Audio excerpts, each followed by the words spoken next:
Mic check 1, 2, 3, 4, 5, 6, 7, 8, 9, 10. Mic check for anyone who needs it. 1, 2, 3, 4, 5, 6, 7, 8, 9, 10. NTSB press conference 2:45 p.m.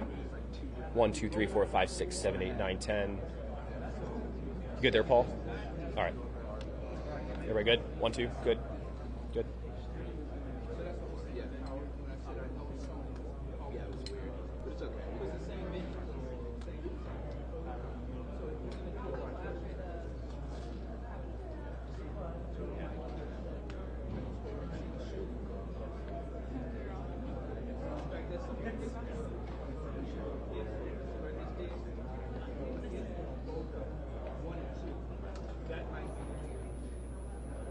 That was going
the NTSB at the end of the National Transport Safety Guard.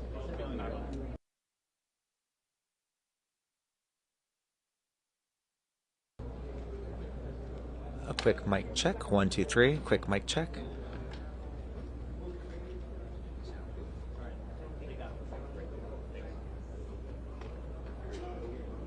Oh, that's good.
Yeah.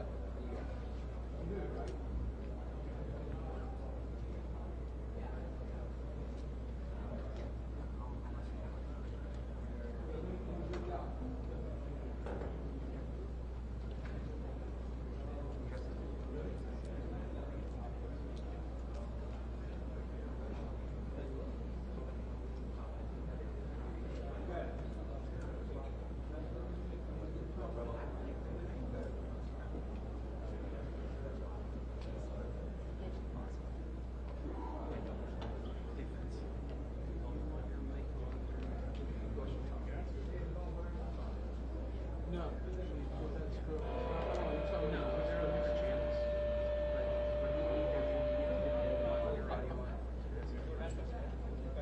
I don't need to do it.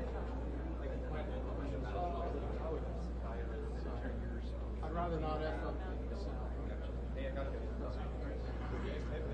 Trust me, I'm loud enough.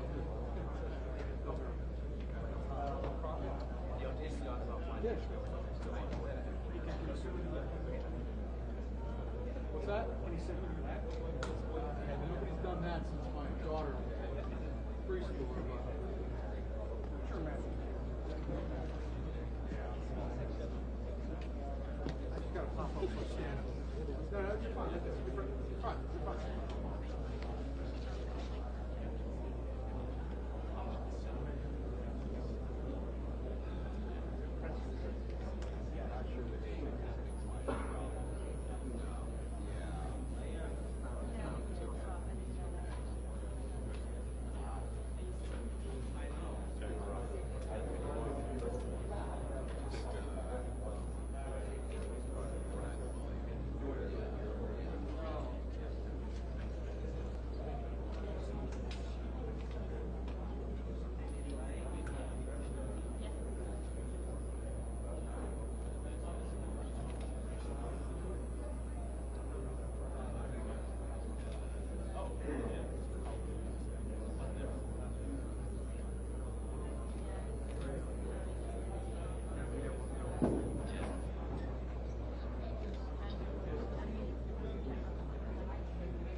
Sorry about that. I recorded the whole set.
Mic check one.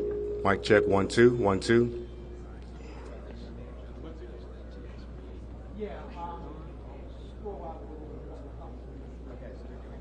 Mic check 1 2 1 2. Mic check 1 2 1 2 3 1 1 1 2 1 2 1 2 1.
Thank you for joining us. My name is Jennifer Homendy, and I'm the chairwoman of the National Transportation Safety Board. The National Transportation Safety Board is an independent federal agency that's charged by Congress with investigating every civil aviation and serious accident and serious incident in the United States and significant events in other modes of transportation. I want to start by expressing our deepest condolences, our sympathies on behalf of the entire board for those who lost loved ones in this terrible tragedy. Our thoughts, our prayers are with you. Entire communities were affected, and we are thinking of you. With me today is Bryce Banning. Bryce is a senior aircraft accident investigator with the National Transportation Safety Board. He's also going to serve as our investigator in charge of this investigation. Also with me today is the entire board. We have Todd Inman, member Todd Inman. Todd is going to serve as the board member on scene, the spokesperson for this investigation. All of the board members will be here. We have Vice Chairman Alvin Brown, member Mike Graham, who lived in Wichita for 20 years, and we also have member Tom Chapman. The NTSB's headquarters is just a mile from here. And so we are all here because this is an all-hands on-deck event. And we're here to assure the American people that we are going to leave no stone unturned in this investigation. We are going to conduct a thorough investigation of this entire tragedy, looking at the facts. Now, with that, I want to level set. When we go to the scene, and we were here last night, we allow the responders to do their important safety mission, which in this case was search and rescue and recovery. We stand back to allow them to do their important safety mission. And so this, for us, is our first full day on scene with our entire crew coming together. We have about nearly 50 people on scene, and in addition to our resources back at headquarters in our labs and throughout the agency. So with that said, we are not going to get into specific facts in this press conference. I want to level set here. We're going to get into our investigative process. As we are able to confirm factual information, we will provide that. I do want to say this is a whole of government effort. I was able to brief, along with others, the President of the United States and the Vice President this afternoon. I want to thank them for their leadership, for their tremendous support of the NTSB, for our investigators, and for the responders that are on scene doing an important mission. I also want to thank Secretary Sean Duffy, who I was communicating with early on after we first got word of this tragedy. We've been working together throughout the day, along with his team at the DOT and within FAA. I also want to thank Secretary Pete Hegseth, who was also integral in working with us today. Chris Rocheleau, the acting administrator of the Federal Aviation Administration. We've heard from many members of Congress on both sides of the aisle, and so I will say this is a tremendous, one more time, whole of government effort. I also want to take a moment and thank the many, many responders that have been on scene. It has been an incredible effort. And I will have a full list that I will provide, that we will provide tomorrow, but I do want to thank them for all their work. With that, I'm going to turn it over to Member Inman for additional remarks.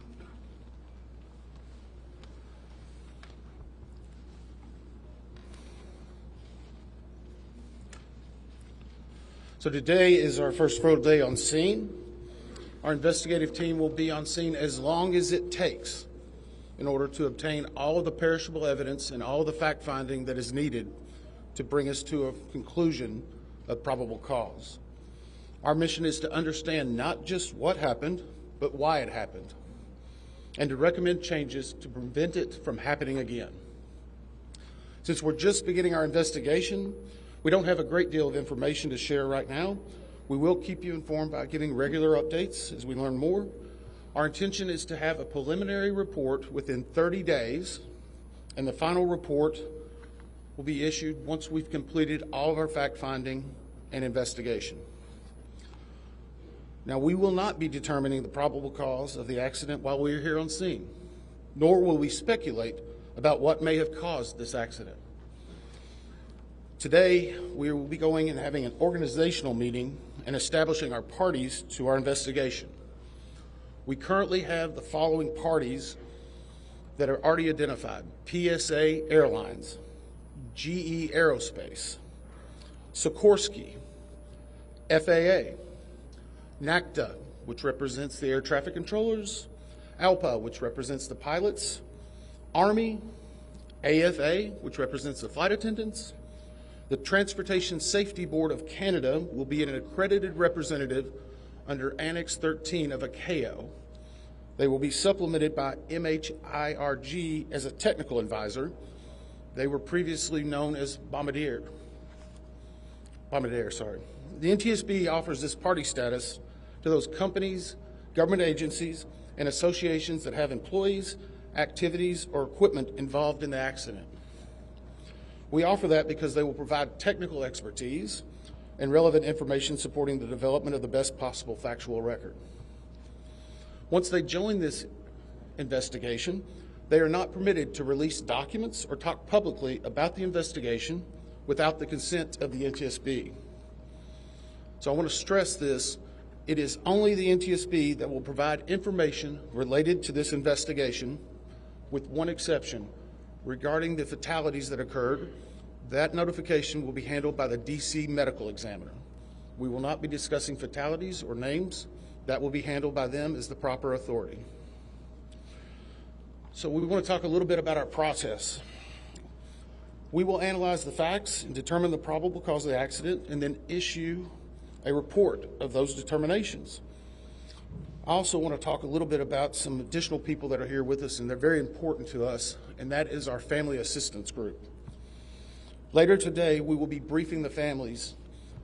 We normally try to do this before a media event, but in this case, they're still arriving. Our family assistance specialists are already working closely with local officials and others to help assist them in their efforts to support everyone that's affected by this accident. And let me just reiterate what the chair said. A loss of life in an aviation accident is very unusual in the United States, and our heartfelt sorrow goes out to everyone that's affected. It affects us, it affects everyone around us. There are a lot of people hurting today. We will help find out what happened. We will do it factually, and we will do it accurately. As part of this, we are going to be standing up some specific working groups. Those working groups will be operations.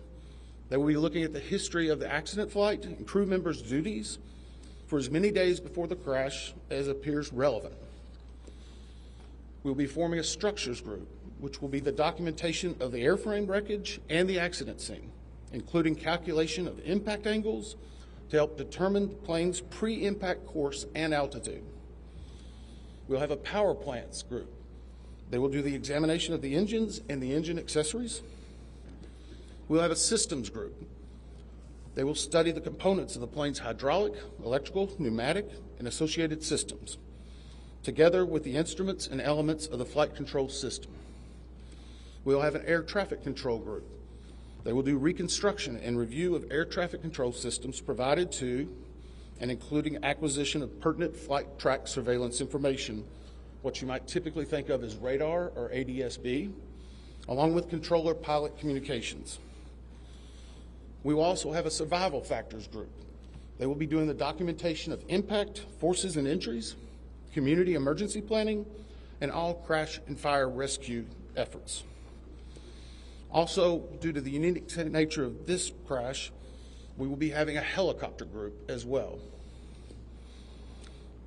Lastly, we will have a human performance group, and this will not be its own group. It will actually be a part of the operations, air traffic control, and helicopter groups. They will study the crew performance and all before the accident factors that might be involved in human error, including fatigue, medication, medical histories, training, workload, equipment design, and work environment. Now we're going to take a few questions, but I will again stress we don't have a lot of information now. We will continue to gather that. We will try to release it as we can, but we will only talk about the facts of the case that we know right now. I'm going to ask, we'll call on a few people. I'm going to ask that you state your name and affiliation. James Matthews from Sky News. So we've heard from President Trump today talking about DEI hiring policies within the FAA and associating that with the cause of this accident. What do you say to that? Well, unfortunately, I didn't hear the remarks. I was briefing House and Senate members, but I believe, Chair, would you like to take that? As part of any investigation, we look at the human, the machine, and the environment. So we will look at all the humans that were involved in this accident. Again, we will look at the aircraft, we will look at the helicopter, we will look at the environment in which they were operating in. That is standard in any part of our investigation. I'll turn it back. Chair, can I ask you, has the flight data recorder been recovered yet? And what is the difficulty in a water disaster like this, which presents a very difficult environment for your investigators and the people out on the water? Well, the question was on the flight data recorders. And we have not recovered the flight data recorders yet. We know they're there. They are underwater. This is not unusual for the NTSB. We have many times recovered flight data recorders in water. We have our lab right here that is about a mile from the NTSB, so it's not unusual. And once we get those, we'll be able to get those read and information from them to be able to provide further information to you. I'm going to turn it back over to Member Inman. Sir. With CBS News, earlier today, Defense Secretary Pete Hegseth said a mistake was made last night. Based off of you all's initial investigations and preliminary findings, have you all been able to tell whether this was human error or mechanical failure? The question was, has there been human error or mechanical failure? We don't know what we know just yet. We do not know enough facts to be able to rule in or out human factor, mechanical factors. That is part of the NTSB investigative process and where all of these groups will come together. It's one of the reasons why the NTSB is known as the gold standard. We will take the time that's necessary, but I'd also like to reiterate, if we find something that is a significant issue that warrants immediate action, we will not hesitate to make those recommendations and make them public.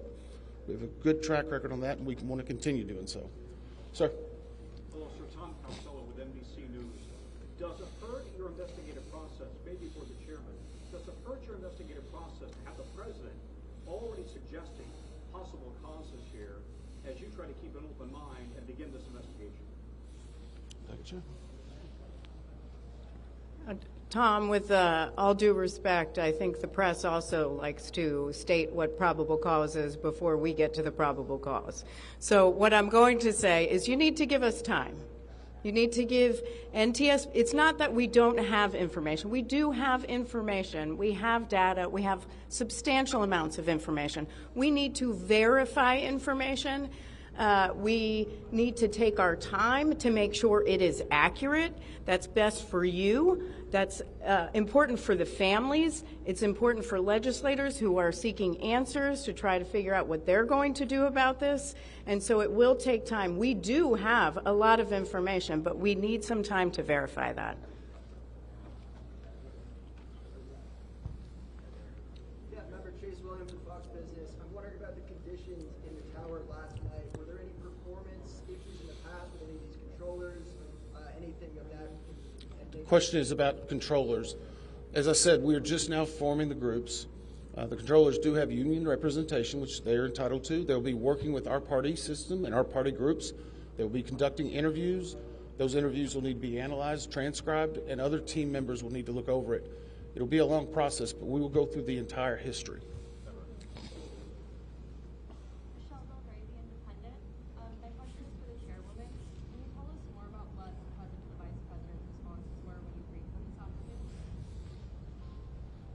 Sure. So the question was about my briefing for the president and the vice president. As is standard, we offer briefings on our process and what we know, and this was a briefing with the president and vice president and with Secretary Duffy and Secretary Hegseth and also the acting administrator of the FAA. There was discussion on what we know so far and our process, and that was about it. Madam Chairwoman, Stephanie Ramos with ABC News. Similar to Tom Costello's question, the President has stated what may have caused the crash, stating common sense. Does that affect your progress at all at this early stage? Yeah, so the NTSB, we conduct an important safety mission where we take a very careful approach. I'm sorry, the question was on speculating during investigations, which is we often hear about. What I will say is we look at facts on our investigation, and that will take some time. And at some point, we'll be able to provide that factual information, as Member Inman said, and provide that hopefully tomorrow. Hang on a second. Dave. Jefferson from Reuters. Have you been able to retrieve the black boxes from the helicopter? Has the military decided whether they're going to read those to the NTSB? And what about the ATC tapes? So the question was about black boxes, which are referred to as black boxes, which are typically orange. We have not recovered any of the boxes involved yet. We feel comfortable and confident that we will be able to. Right now, recovery of life is probably the most important in those that were involved. I mean, there are still ongoing recovery efforts involving the fatalities involved, along with some debris is coming out as well. We will make sure that that perishable evidence is maintained. We have a great process for that. We will probably have more than one black box, so to speak. It's our understanding that the Sikorsky helicopter is equipped with some form of recording devices, and those will be read either by the DoD or by us. We have a good starting relationship with them, and we've already made agreements in order to be able to do that. So I feel comfortable in what we're going to be doing. The other question was about air traffic control. We received a very large package of information from the FAA at about 3 a.m., I believe, this morning. That is still being reviewed and analyzed. I would say there's a lot more information that usually comes in that than what you may find online and people might speculate about. And that is part of that overall process where we take the time to get the information correct and to make sure all the parties are engaged and involved and can fact check that information. One. From CNN. Can you tell me if the NTSB has reviewed this FAA internal report that has been cited by the New York Times indicating that the controller that was on duty at the time of the crash was doing a job that's usually done by two people? We have not reviewed any specific reports about the controllers at this time, at least from the leadership team. Our investigators are continuing to pull all that information. Their personnel records, their files, where they were at, whether they were fatigued, all that information will be part of that investigative process. But right now we can't speculate on anything that may have been reported in the media until we get the opportunity to validate and understand how it impacts the investigation. We're going to take just a few more questions. Sir? What's the process and logistics like of bringing the families in? Are they coming into the airport? And how are you going to sort of treat the sensitivity of bringing them to the place where this tragedy happened? So the question is about the families.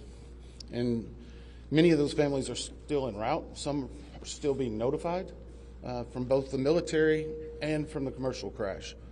There is a family assistance facility that's being stood up by American and PSA Airlines in Bethesda, Maryland. They've already been working on that, standing it up. Our team from our disaster assistance team has also been coordinating with them. We plan on briefing them. It is customary that at some point, if the families wish to go to part of the accident site, that we would arrange such a thing, but it will only be when we know that it's safe, we have the correct perishable evidence, and we can do it in the proper modesty that should be for those family members. It will be a little bit of a process, but it will take some time. Sir, to follow up on the air traffic control system. No. Sir, or you? I know that Marielle Carbone with DC News now. We've heard from some witnesses that they saw people were able to come down the slide of the plane. Has there been any indication that people made it off the plane into the water? Well, again, we will not speak to the fatalities. The DC medical examiner will, but I think the DC fire chief this morning very succinctly said correctly that we believe there are no survivors. But were they off the plane? Like, did they even get out of the plane? Last question. So, hang on one second. Right now, we're going through the debris fields. Nothing we've seen would indicate that maybe slides or chutes were deployed. It was a very quick, rapid impact, but we've seen nothing in that regard so far from the evidence we had, but we still need to verify all of that information. One more question? Are you going to be looking at the family member's cell phone? Go ahead. Jeff Cook, ABC News. What do you know about the altitude of the helicopter at the moment of impact? And can you talk about the procedure for such helicopters in that area? The question was about the helicopter procedures. And in D.C., it's kind of a unique environment. We've been getting briefed more and more by the FAA. I'm not an air traffic control specialist, but they're actually helicopter zones, if you will, or tracks. And this one was transiting, I believe, from track 1 to 4 as part of their normal procedure. If you live in D.C., you see a lot of helicopters going down into this area. So there's a very well-defined system in that regard. As far as altitude, until we get the additional information, we can't validate or basically corroborate any of that until we get more of the electronic data and the data that's on the plane. I do want to clarify one question that also came about cell phones. You know, in today's age and time, a lot of electronics and other devices do contain a lot of different information. We've found on a number of our accidents that we actually are notified through a smartphone that may sense that. As part of our process, we will obviously treat all of the effects of the deceased with dignity. We are already starting to pull that information together. If we feel that it's necessary to find or pull some of that information, we will work with the families and make sure we do it in a manner that's respectful for them and their privacy. But right now, we don't have any plans specifically on that amount, on that area until we need to. Thank you very much.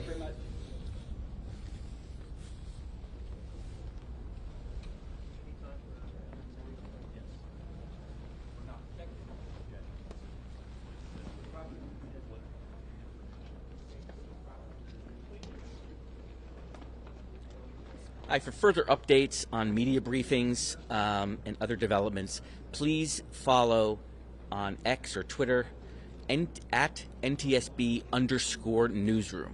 That's where press briefings will be announced. If it's not announced on NTSB Newsroom, that means we are not having one. Oftentimes there are other press conferences during the day, but only NTSB press conferences will be announced on at NTSB_newsroom.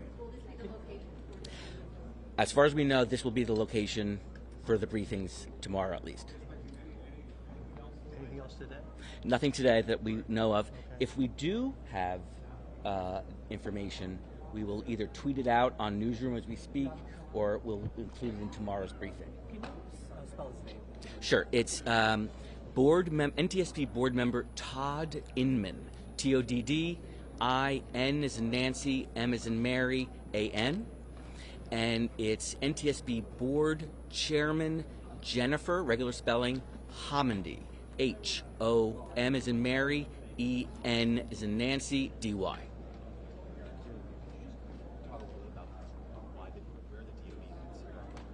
No, I can't talk about substance. I'm just logistics.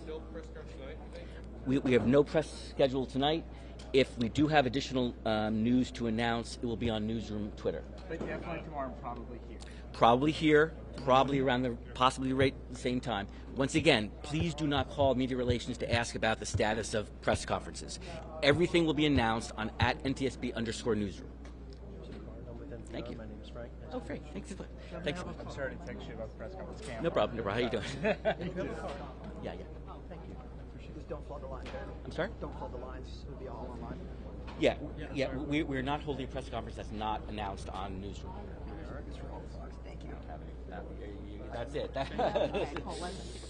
Hey, you've run out of cards. Let me give you Oh, mine. great. Can Thanks. I just take a note of your Sure. number? It's well, it's just media relations at ntsb.gov, and that will go into our intake. That goes to a live person who will then sort it out to the available. I appreciate that. I'm not going to bombard you. No problem. Is it possible to take the number that was on the card that you gave out for you?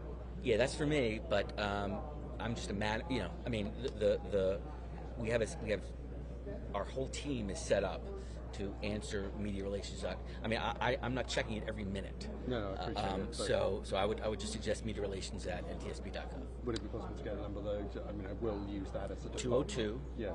314. Yes. 6100. Okay, I have that. And your last name? Weiss. Thank you. Eric, on background, would it be worth looking at the normal routes that military helicopters take around here? And Yeah, trying to match it up with what actually... I mean, that's I mean, it's a logical question. I mean, that's information out there. Yeah. Any other things that we should be looking at? I'm not asking you to tell us what happened, but if you had our jobs, what would you be looking at? Questions you'd be asking? I think all the good questions were answered. We don't have a lot of investigation information today, but tomorrow, you know, that'll start going, and once we get the black boxes, then that'll be a data. I didn't quite understand. Why don't you have the black boxes? If the thing is, particularly the plane is in waist deep water. Yeah. I mean, I know it's murky, but yeah. Remember, we're trying to do it as accurately, responsibly, safely, and so it's an underwater, extraction. And yeah, we can do it now, but we have time. It's there. It's not going. We want to do everything in the proper way. In terms of disturbing the sea. Yeah, just collecting that, making sure that every activity, according to the recorders, bringing back the recorders, is done properly and with the least amount of risk to the data. But you don't have any concern about not finding it. Hi, Cameron Keegan on Scripps News. Hey, how are you? Could you provide maybe information on background about that New York Times report about the staffing issues? No? All right. No, that's, I think, remember, Emin talked about that right now. While we're on scene, we're trying to get perishable evidence, right? The wreckage, the black boxes, things that will, physical measurements, where things are, things that could disappear with the passage of time. That's called perishable evidence. That's our first priority. We know where the recorders are. We know where records are. We know where reports are, and all paper. But we're trying to. Our first job here on scene is just to collect perishable evidence, the evidence that